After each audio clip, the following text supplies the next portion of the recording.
Welcome to Paul Nirmal Official.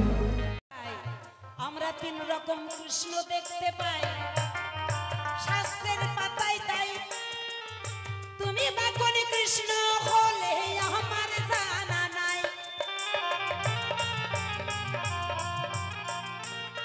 আমা যদি বলে কৃষ্ণ তিনটি কেমন দেখতে পাও, আমি যোগমায় যোগেশ্বরী তোমার লীলা প্রচারের করে আসলাম ধরায়। তাহলে তিনটি কৃষ্ণ দেখতে পাই। কোন কোন কৃষ্ণ মা? এক কৃষ্ণ দ্বারকাতে দেখতে পাই, হ্যাঁ, মায়ের কোলে ঘুমায়। আর এক কৃষ্ণ দেখতে পাই, তাহলে এক কৃষ্ণ আমরা যুদ্ধক্ষেত্রে দেখতে পাই, যুদ্ধ পারে তাই, সেটা একটা কৃষ্ণ। মায়ের কোলে দেখতে পাই একটা কৃষ্ণ, আর একটা কৃষ্ণ দেখতে পাই যে রাধা রানীর সঙ্গে লীলা করে তাই। এই তিনটা কৃষ্ণ তিন জায়গায়। তাহলে কৃষ্ণ হয়ে তুমি যুদ্ধ করলে সে এক কৃষ্ণ, তাহলে তুমি ভগবান হয়ে যুদ্ধ করলে সেখানে একটা কৃষ্ণ। মায়ের কোলে দেখি দোল খাই, সেটা একরকম কৃষ্ণ। আর বৃন্দাবনে আমরা দেখতে পাই একটা কৃষ্ণ। তাহলে তুমি কোন কৃষ্ণ? এই তিন কৃষ্ণের মধ্যে তুমি বা কোন কৃষ্ণ? ও দয়াময় একটু কৃপা করে বলবে সবাই, এই তিন কৃষ্ণের মধ্যে তুমি বা কোন কৃষ্ণ? জানাবে সবাই। ভক্তবিন্দু কথাগুলো শ্রবণ করবেন তাই। কংসের কারাগারে ভেবেছিলাম কৃষ্ণ আসবে, কিন্তু আমি দেখতে পাই কংসের কারাগারে কৃষ্ণ আসে নাই। আমরা সবাই বলি যে কংসের কারাগারে দৈবকীর উদরে ভগবান কৃষ্ণ এসেছিল না, মা কৃষ্ণ আমি দেখতে পাই না।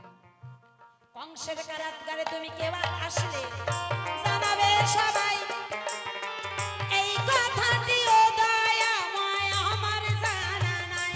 প্রথমবারে এই দুইটি কথা ভগবান জানতে বাতে চাই, সঠিক সঠিক জবাব দেবে আমার প্রভু দয়াময়। আমি এই বহগন্ত গহরি খান্ত রাধা কান্তের শরী, সাধবাদনে সবাই মিলে বলুন হরি হরি, জয় জয় রাধা কৃষ্ণ প্রেমানন্দে হরি বল হরি বল হরি বল। গুরুবে গৌরচন্দ্রায় রাধিকায় তদালয়ে কৃষ্ণ কৃষ্ণ ভক্তায় তদ্ভক্তায় নম নম। আমার বিপক্ষের ভাবুকের মতে এই সভাতে আমাকে কৃষ্ণ হবে হতে। বাবা ক্ষমা ভিক্ষা চাই, এমন শক্তি আমার মধ্যে নাই। তো আপনাদের আশীর্বাদ নিয়ে পাশের উকিল হয়ে মঞ্চে দাঁড়াই। আমার প্রথমেই মঞ্চে এসেছে যোগমায়া যোগেশ্বরী। তিনি মিনতি পাল নাম বাদ দিয়া আজকে সভায় যোগমায়া হইয়া আমাকে কৃষ্ণ সাজাইয়া জিজ্ঞাসা মালা করেছে দান। হে কৃষ্ণ ভগবান, তোমাকে বলতে চাই, যে কৃষ্ণের সহযোগিতা করতে আমি এসেছিলাম তাকে তো আমি দেখি নাই, মানে কোন কৃষ্ণ তুমি? ভাগবতে বললেন কৃষ্ণ কৃষ্ণ ত্রিশাং কৃষ্ণ, প্রকৃতপক্ষে চারটা কৃষ্ণ, আপনাদের সকলের সেটা জানা, তাই কিনা বাবা? তো বললেন তার কথা মতো একটা আমি দেখতে পাই মা যশোমতীর কোলে সদা সর্বদা দোলে বা লীলার ছলে মায়ের মনোবাসনা পূর্ণ করছে, তাই আর একজনকে দ্বারকায় রাজা রূপে দেখতে পাই। আর মথুরার কৃষ্ণ সে তো তাণ্ডব লীলা শুরু করছে, মানে মারামারি কাটাকাটি, মানে যুদ্ধ করছে। মানে কোথায় আমি সহযোগিতা করব এই কথা যোগমায়া প্রশ্ন আকারে রেখেছে সভায়। আগে একটা গান শোনাই, তারপরে জবাব দেব, জবাবে অভাব রাখবো না, আপনাদের জানাই। বৃন্দাবনে আপনারা গেলে পরে, বিশেষ করে আষাঢ় শ্রাবণ মাসে যদি যান, তাহলে দেখবেন ময়ূররা পেখম তুলে নাচে। হ্যাঁ, ময়ূরের আওয়াজটা কি মা? কে কার, মানে কে কার ভাবে একা এসেছি, যেতে হবে একা। আমরা সবাই নিত্য কৃষ্ণ দাস, তাই না? কে কার, তাই কি না? গোবিন্দ আমাকে পাঠিয়েছেন ধরাধামে। মায়ের কয়টা বস্তু আছে আমার মধ্যে? রক্ত, মাংস, চুল, চর্ম। বাবা দিয়েছে 4, অস্থি, মজ্জা, নখ আর দন্ত। বাবার 4টা করে বস্তু দিয়ে যদি এতটা অধিকার পায়, তো গুরু কত দিয়েছেন? 10টা অংশ দিয়েছেন। 5টা জ্ঞানেন্দ্রিয়, 5টা কর্মেন্দ্রিয়। পাত, পায়ু, উপস্থ, এরকম 5টা জ্ঞানেন্দ্রিয়। চক্ষু, কর্ণ, নাসিকা, জিহ্বা, ত্বক গোবিন্দের দেয়া। মানে যে গুরু সেই তো গোবিন্দ, তাই কি না? তাহলে গুরু যদি এত কিছু দেয়, গোবিন্দ যদি এত কিছু দেয়, বাবা মা মাত্র 4টা অংশ দিয়ে এত কিছু পায়, তাহলে গোবিন্দ তো বেশি কিছু চায় না। আমাকে কি চায়? ভক্তের মুখে নাম শ্রবণ করতে। কেন? গোবিন্দ সদা সর্বদা ভক্তকে বড় করলেন, বললেন আমি হতে আমার নাম বড়, আমার নামের চেয়েও আমার ভক্ত বড়। কিসের তরে মাগো? ভক্তের মুখে দুটো কৃষ্ণ কথা আস্বাদন করবার। গোবিন্দ নামের প্রেমের পাগল।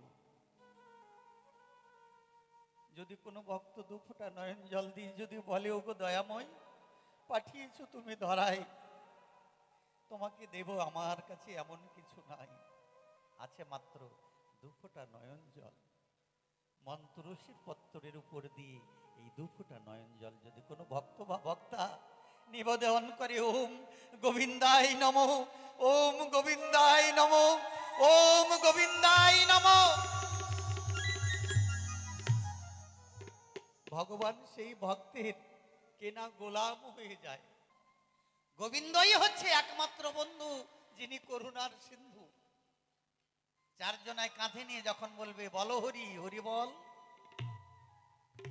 আমি ওই বাঁশের দোলাটাই চড়ে মাথা নাড়বো আর বলবো, হরি আমার ভাগ্যে হলো না, এই জনম বিফলে গেল, ওরে তোরা বল একবার হরি বল, হরি বল, হরি বল।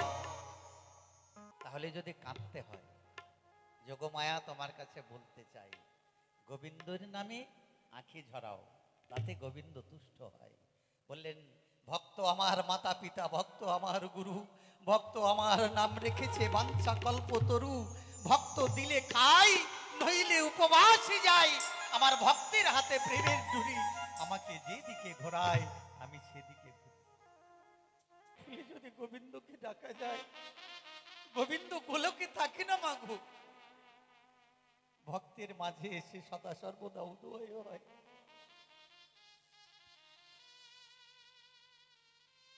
তাই মহাজন কি বললেন গানের ভাষায় শুনুন। ও পাগল মন আমার,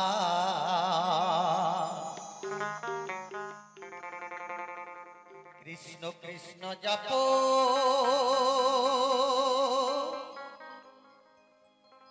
সদয় অন্তরে, এই কৃষ্ণ ছাড়া নাই রে আপন, কৃষ্ণ ছাড়া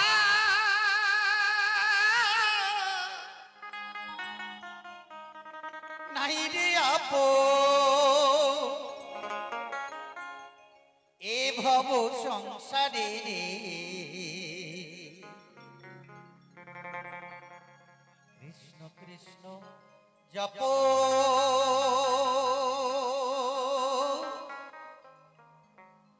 সদয় অন্তরে।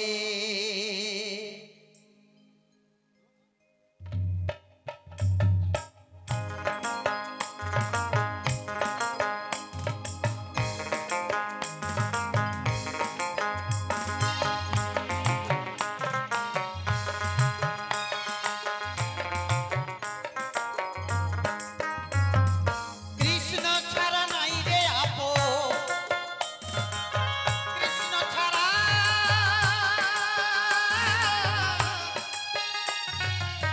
কৃষ্ণ ছাড়া নাই রে আপন, এ ভব সংসারে রে, কৃষ্ণ কৃষ্ণ জপ সদয় অন্তরে।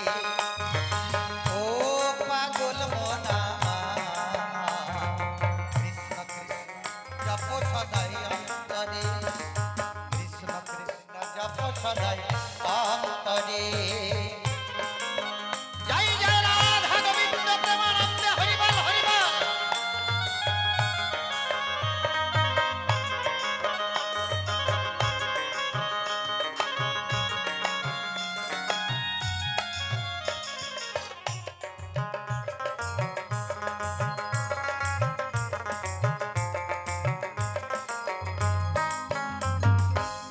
নামের গুণে ছোলা ডোবে আর পাথর ভাসে জলে, আর পাথর ভাসে জলে।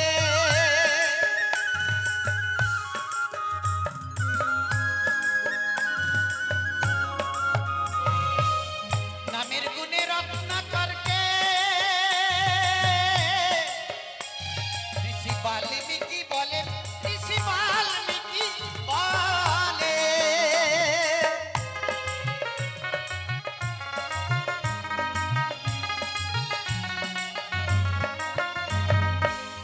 হনুমান রাম নাম লিখে দেয়, নল নীল গিয়ে জলে ভাসিয়ে দেয়। পাথর ডুবে যাওয়ার কথা ডুবে না, কেন? ওর মধ্যে গোবিন্দ নাম আছে।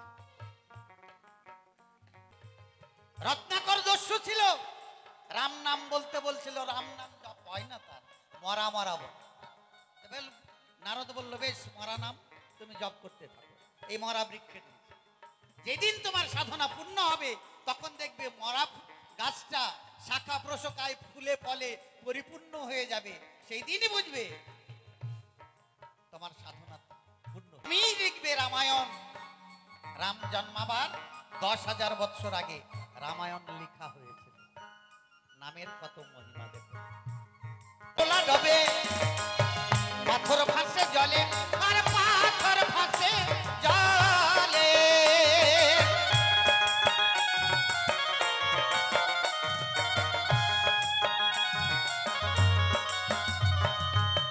নামের গুণে রত্নাকরকে ঋষি বাল্মীকি বলেন, ঋষি বাল্মীকি বলে।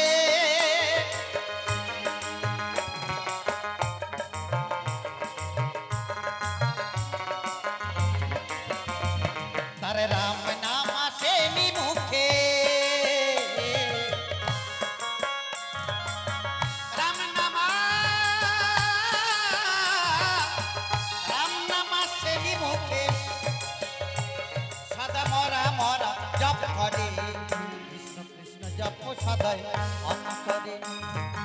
ও পাগল মনা,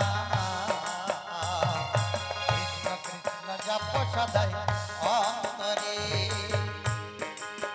জয় জয় ভক্তবৃন্দ প্রেমানন্দে হরিবল হরিবল হরিবল।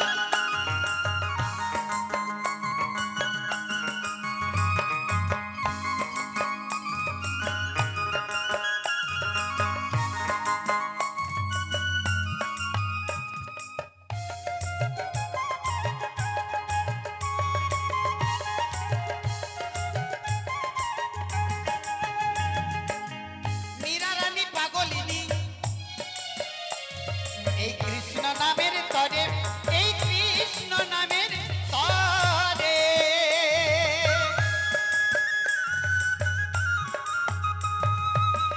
রানার দেওয়া বিষের ভাণ্ড দেখো অমৃতে যাই ভোরে, দেখো অমৃতে যাই ভোরে।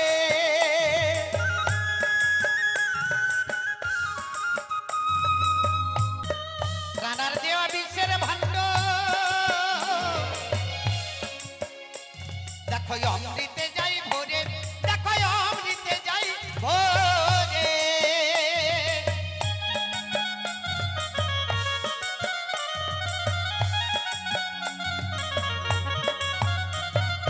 কৃষ্ণ যারে রাখে ঘিরে, কৃষ্ণ যারে রাখে ঘিরে, তারে কে মারিতে পারে রে। কৃষ্ণ কৃষ্ণ জপ সদাই অন্তরে। ও পাগল মনা, কৃষ্ণ কৃষ্ণ জপ সদাই অন্তরে। কৃষ্ণ ছাড়া নাই রে আপন, কৃষ্ণ ছাড়া নাই রে আপন, এ ভব সংসারে রে। সদাই অন্তরে ও পাগল মনা কৃষ্ণ কৃষ্ণ জপ সদাই অন্তরে কৃষ্ণ কৃষ্ণ জপ সদাই অন্তরে কৃষ্ণ কৃষ্ণ জপ সদাই অন্তরে। এবারে বলতে চাই আমি কোন কৃষ্ণ, কি কারণে এলাম ধরায়। আপনারা গীতার বাণী শুনেছেন, যখন যখন ধর্মের গ্লানি হয়, অধর্ম যখন মাথা চারা দেয়, অধর্মের বিনাশ, দুষ্কৃতীদের দমন করবার জন্য, সাধুদের রক্ষা করবার জন্য গোবিন্দ বারবার করে ধরাধামে এসেছেন। তাহলে বলল কোন কৃষ্ণ তুমি, মানে জন্মগ্রহণ করেছিল কংসের কারাগারে নারায়ণ। কংস মানে কয় অংশ? এই 18 অংশ মানে মায়ের 4 বাবার 4 গুরুর দেয়া 10, 18 অংশে মানব দেহ বস, মানে 18 অংশ। তাহলে জন্মেছিল কে বাবা? নারায়ণ। হ্যাঁ, এই নারায়ণের মধ্যে কৃষ্ণ শক্তি ছিল। যখন জন্মগ্রহণ করলো নারায়ণ রূপেই জন্মগ্রহণ করেছিলেন। তারপর কৃষ্ণ হয় কখন?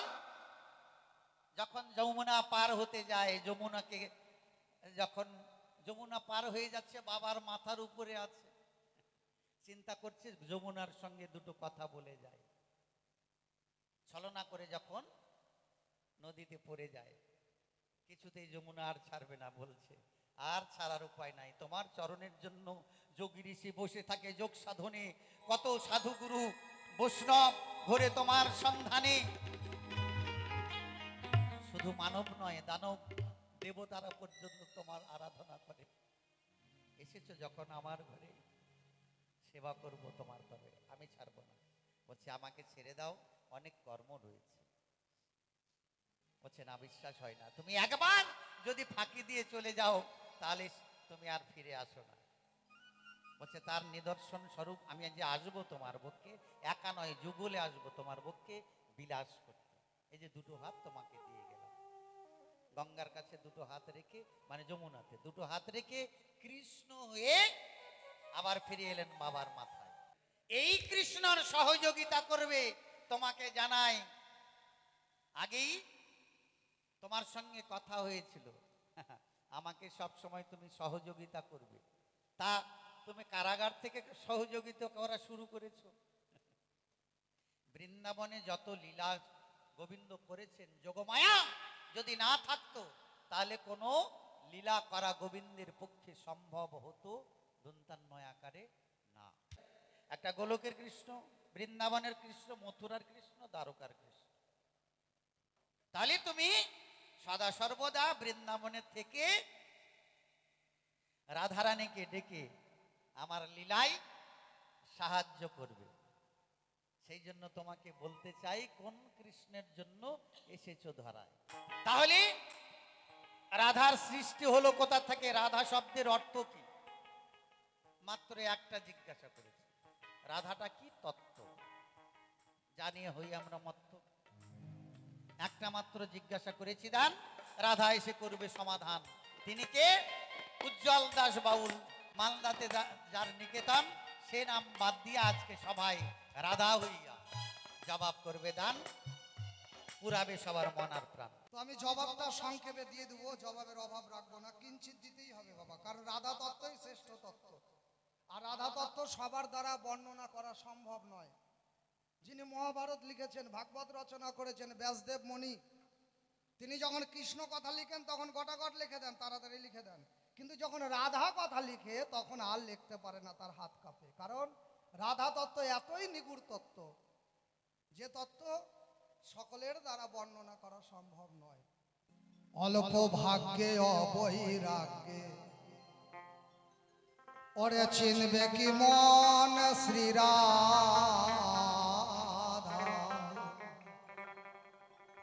অল্প ভাগ্যে অবৈরাগ্যে। সে রাধা র শব্দে রমা, আ শব্দে ধারণ করা, ম শব্দে ভূমি, ধ শব্দে ভূমি, আর আকার শব্দে যমুনা। এই চারটি শব্দের মিশ্রণে হচ্ছে রাধা। রাধা শব্দের অর্থ হচ্ছে একজন ভক্ত, যার কৃষ্ণ নামে বয় নয়নের ধারা, সেই হচ্ছে রাধা। অল্প ভাগ্যে অবৈরাগ্যে চিনবে কি মন শ্রী রাধায়, অল্প ভাগ্যে অবৈরাগ্যে সে নয় সামান্য রমণী, রমণীদের শিরোমণি।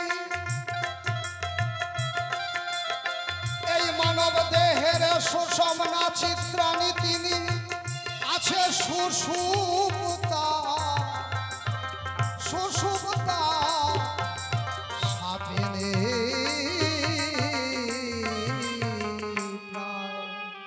অল্প ভাগ্যে অবৈরাগ্যে চিনবে কি মন শ্রী রাধায়, অল্প ভাগ্যে অবৈরাগ্যে।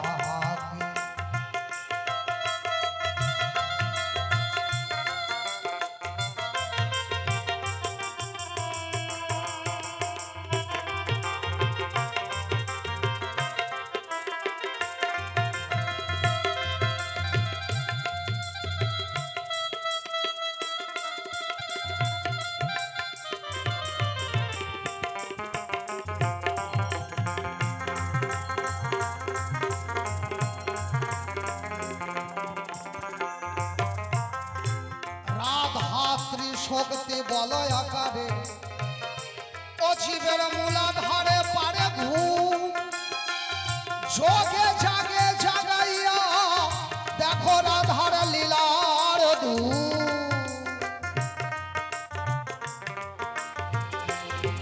তোমায় মুখে বললে বুঝবে কিতা, বোঝে নাই গণেশের পিতা।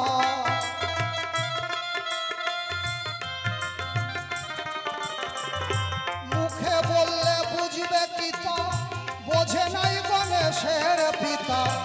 জনার্দন জড়িত হলো, জনার্দন জড়িত হলো রাধারে মায়া।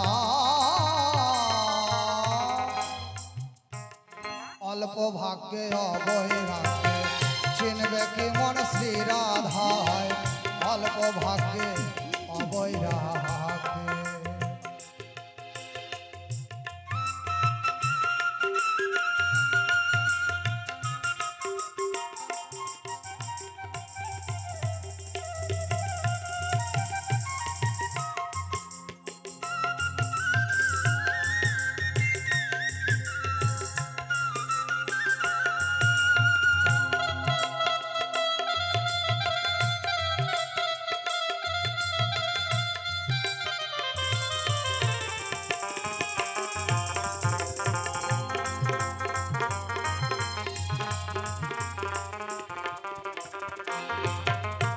সে যে পরম ব্রহ্মের পরাশক্তি, তাই তো ধরে আল্লাহ দিনী না। ভক্তের চিত্ত বিমোহিনী, অভক্তের প্রতি সেবা।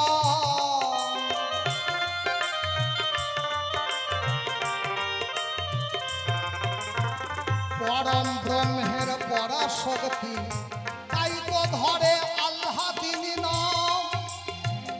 ভক্তের চিত্ত বিমোহিনী, অভক্তের প্রতি সেবা। পরে সেবয়ার অন্য জনা, কে জানে কৃষ্ণের ভজনা।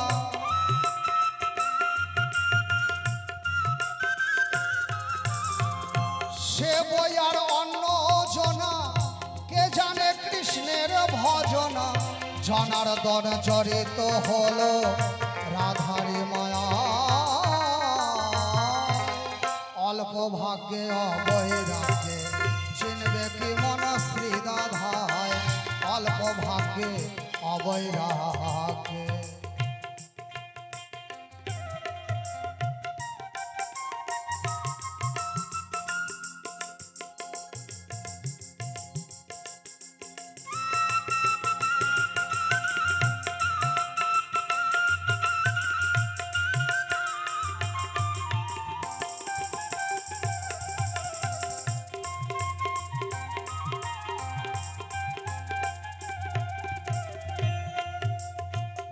ওরে দাস যোগেন্দ্র বর্ণিতে নারে ওরে যে রূপ স্বরূপ শ্রী রাধা বিধি অগোচরে গড়া রাম রম্ভায়ুরূত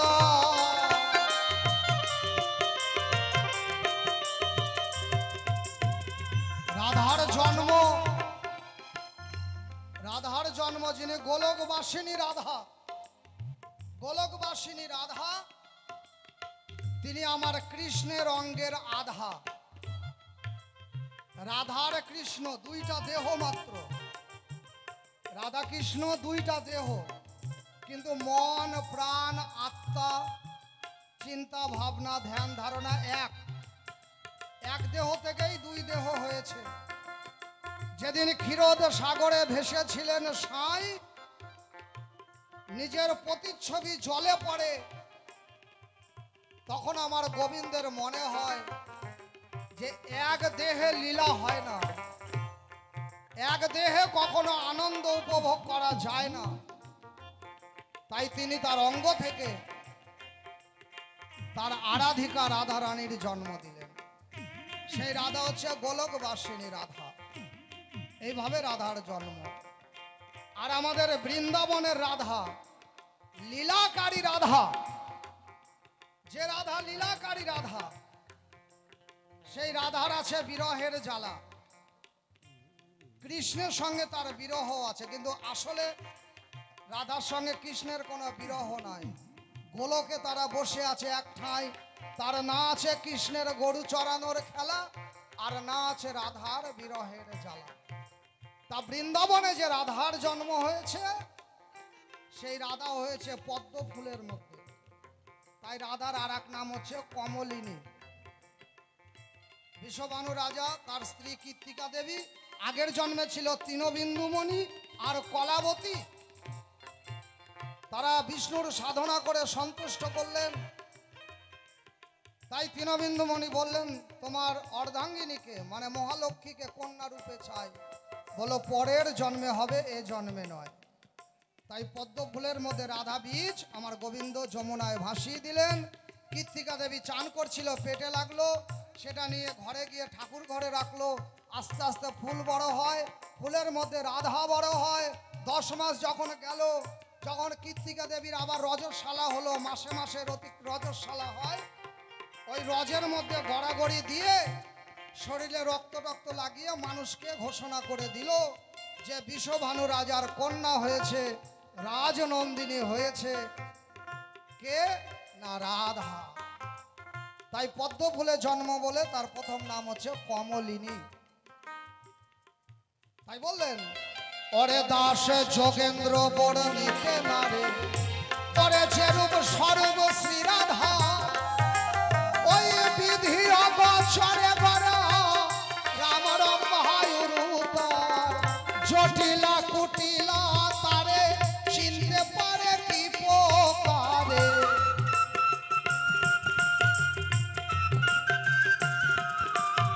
ওই জটিলা কুটিলা তারে চিনতে পারে কি প্রকারে। সামান্য আয়ানের নারী, সামান্য আয়ানের নারী ভাবতো রাধায় সর্বদা। অল্প ভাগ্যে অভয় রাখে চিনবে কি মন শ্রী রাধায়। অল্প ভাগ্যে অভয় রাখে সে নয় সামান্য রমণী, রমণীদের শিরোমণি। মানব দেহের সুষম নাচিত্রাণী তিনি, আছে সুষুপ্তা, আছে সুষুপ্তা সাপিনী।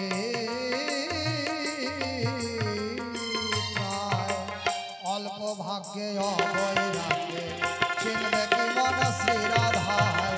অল্প ভাগ্যে অভয় রাখে চিনবে কি মন শ্রী রাধায়। অল্প ভাগ্যে, অল্প ভাগ্যে, অল্প ভাগ্যে অভয় রাখে।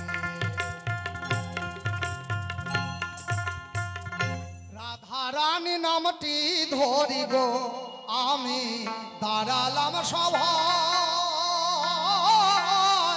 বিপক্ষেতে কৃষ্ণ কানাইয়ার যোগ মায়ার গো কল্পনা হতে রাধা রানী গো, কল্পনা হতে রাধা রানী গো।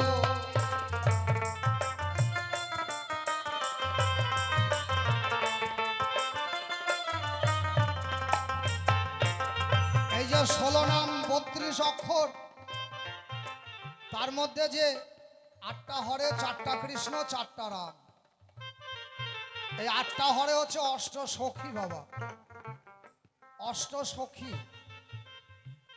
তো এই অষ্ট সখীরা সব আমার রাধারানীর অংশেই জন্ম, রাধারানীর অংশেই জন্ম। সেই ভরদ্বাজ মনির আশ্রমে আমার রাধা গোবিন্দ মিলে, রাধা গোবিন্দ মিলে বাল্যরূপ ধারণ করে এই হরিনামে সৃষ্টি করেছিলেন। একে অপরকে 8 বার হরণ করেছিলেন, তাই এই হরে সৃষ্টি। আর রমন থেকে রাধা, রমন থেকে রাম, কর্ষণ থেকে কৃষ্ণ। শোনো কৃষ্ণ কানাই, তোমার ধারে একটাই জিজ্ঞাসা রবে, সঠিক করে আমার কথার জবাব দিয়ে যাবে।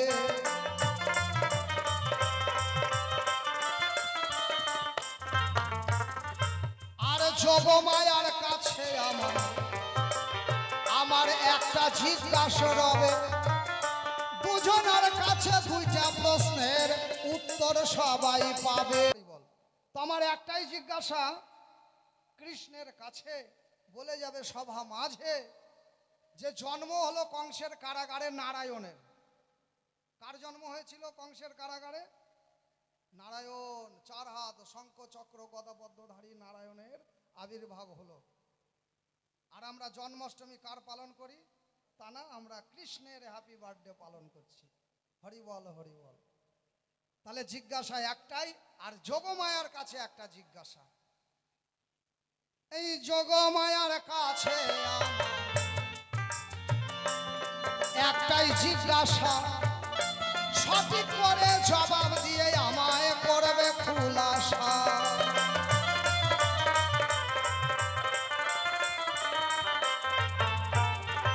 এই যোগমায়া বড়াই বুড়ি, বৃন্দাবনের রাসেশ্বরী, দেখে বোঝা যায় না বিধবা না সধবা না অধবা না আটকুড়ি। এটা হচ্ছে তাহলে কোনটা? তুমি বিধবা না সধবা না অধবা? কল্পনা হাতে রাধা রানী রে, আমি কল্পনা হাতে রাধা রানী রে। আসরে আছে যত মাতৃ জাতি, সকলের চরণেতে জানাই গো প্রণতি। জয় জয় বাবা লোকনাথ প্রেমানন্দে, সাধু গুরু বৈষ্ণব প্রেমানন্দে। একবার বলুন হরি হরি।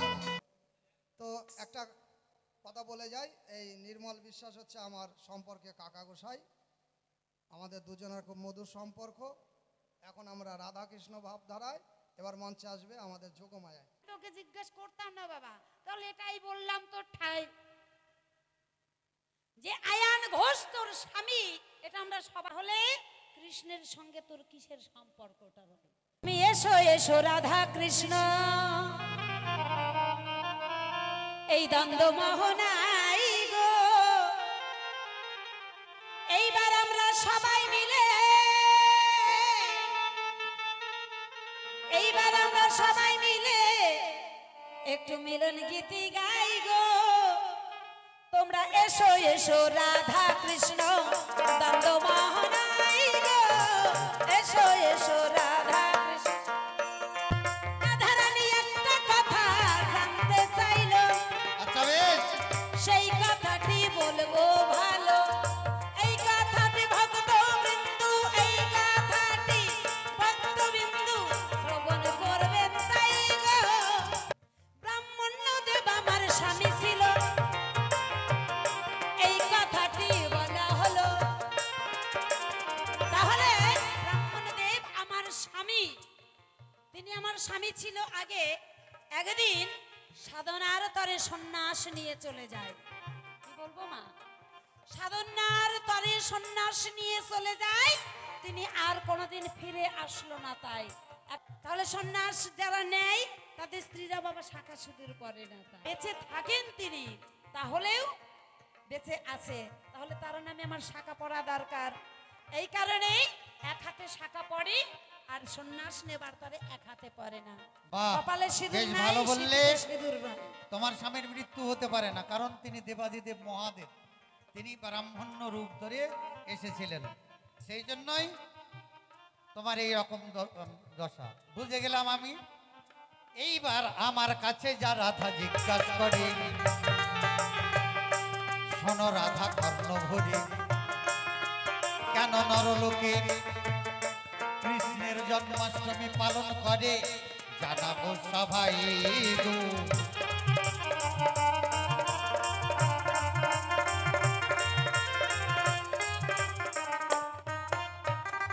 জন্মগ্রহণ করেছিল নারায়ণ, আমি আগেই তার দিয়েছি বিবরণ। কিন্তু মা দৈবকী যখন বধূ বেশে, নববধূ বেশে যখন যাচ্ছিলেন, কংস নিয়ে যাচ্ছিল রথে চড়ে, রথে করে স্বামীর ঘরে, বসুদেবের ঘরে। হ্যালো, কর্ণে শ্রবণ করে কি, হে কংস, তোমাকে যে করবে ধ্বংস কৃষ্ণ রূপে, এই দৈবগীর অষ্টম গর্ভে সে জন্মাবে। বোঝা গেল বিষয়? মানে কৃষ্ণ রূপে আসবে ধরাই গোবিন্দ দয়াময়, কৃষ্ণকে মানে কংসকে ধ্বংস করার জন্য দৈববাণী শুনে দেয় কিনা। এক এক করে দেখো, 7টা গর্ভ হয়ে গেল, সপ্তম গর্ভে বলরাম এলো, তারপরে অষ্টম গর্ভে এসেছিল কৃষ্ণ দয়াময় ভালো, সেটা নারায়ণ রূপে তাই গো। তোমরা এসো এসো রাধা কৃষ্ণ দ্বন্দ্ব মোহনাই গো, এসো এসো রাধা কৃষ্ণ। নারায়ণ রূপে এসেছিলেন, কিন্তু তার মধ্যে কৃষ্ণ শক্তি বর্তমান ছিল। বোঝা গেল ভালো? শোনো যোগমায়া, তোমার কাছে একটা কথা বাইনা ধরি, বলবে তুমি সভাপতি, তোমার নাকি লেজ হয়েছিল, শরমে যাই মরি, জানাবে সভায় গো। তোর আবার জিজ্ঞেস করার কোন দরকার রে ভাই? না, তোমার লেজ হয়েছিল কখন সেই কথা দেখছেন? বল। হ্যাঁ? শুধু তোমার নাই, রাধা রানীকেও বলতে চাই, রাধা রানীরও লেজ হয়েছিল, কোন সময় জানাবে সভায়। ভগবানকে বাঁচাবার তরে যোগমায়া যোগেশ্বরী ওই সময় শিয়াল রূপ ধারণ করেছিল। তাই এসো এসো রাধা কৃষ্ণ দ্বন্দ্ব মোহনাই গো, এসো এসো রাধা কৃষ্ণ। বলে কৃষ্ণেরও একদিন লেজ হয়েছিল, একদিন জটিলা কুটিলা ছিল না ঘরে, কৃষ্ণ রাধার সনে দেখা করে, তখন রাধা রানী ইঁদুর হলো। এই দেখো, তাই ইঁদুরের লেজ পাওয়া গেল, বলো তোমার কেন লেজ হইল, বলিবে সভায় গো। যখন কৃষ্ণ গেল আয়ান ঘরে, জটিলা কুটিলা ছিল না বাড়ির পরে, মানে রাধার সঙ্গে দেখা করে জটিলা কুটিলা ফিরে এলো, তাই গো। এসো এসো রাধা কৃষ্ণ দ্বন্দ্ব মোহনাই গো, এসো এসো রাধা কৃষ্ণ। চিন্তা এখন কি হবে উপায়? রাধা রানীকে কানে কানে গিয়ে কয়, রাধা তুমি এখন ইঁদুর সাজো, আর আমি বিড়াল সাজছি। বিড়াল, কালো বিড়াল কে পুষিল গোয়াল পাড়াতে, গান আছে না মা? একদম সেই দিনই গোবিন্দ তখন কি করলেন, একটা বিড়ালের রূপ ধারণ করলেন। বিড়াল যখন ইঁদুর ধরে, নিয়ে গেল দাঁতের পরে, বাইরে গিয়ে মিলন করে, যোগমায়া সাক্ষী ছিল, তাই গো। এসো এসো রাধা কৃষ্ণ দ্বন্দ্ব মোহনাই গো, এসো এসো রাধা কৃষ্ণ। তবে একটা কথা বাকি আছে, বলবে তুমি পাছে পাছে, রাধা কেন কৃষ্ণের সনে প্রেম করেছে, ঘরে স্বামী আয়ান আছে, যোগমায়া বলে গেছে। আসলে আয়ান ছিল সীতা দেবীর তৈরি করা ত্রেতা যুগে ওই অশোক বনে যখন রাবণ নিয়ে গিয়ে রেখেছিল মাটিতে রামের মূর্তি তৈরি করেছিল। ওই রামের মূর্তি সুতপামণি হলো, সুতপামণি আয়ান হলো। বাহ, ফলে যে রাম ছিল মাটির রাম সেই আয়ান হলো। রাধা কখনো অন্যের ঘরে থাকে না। এই তো তোমার কথা হলো, এইবার মিলনের দিকে চলো। কৃষ্ণের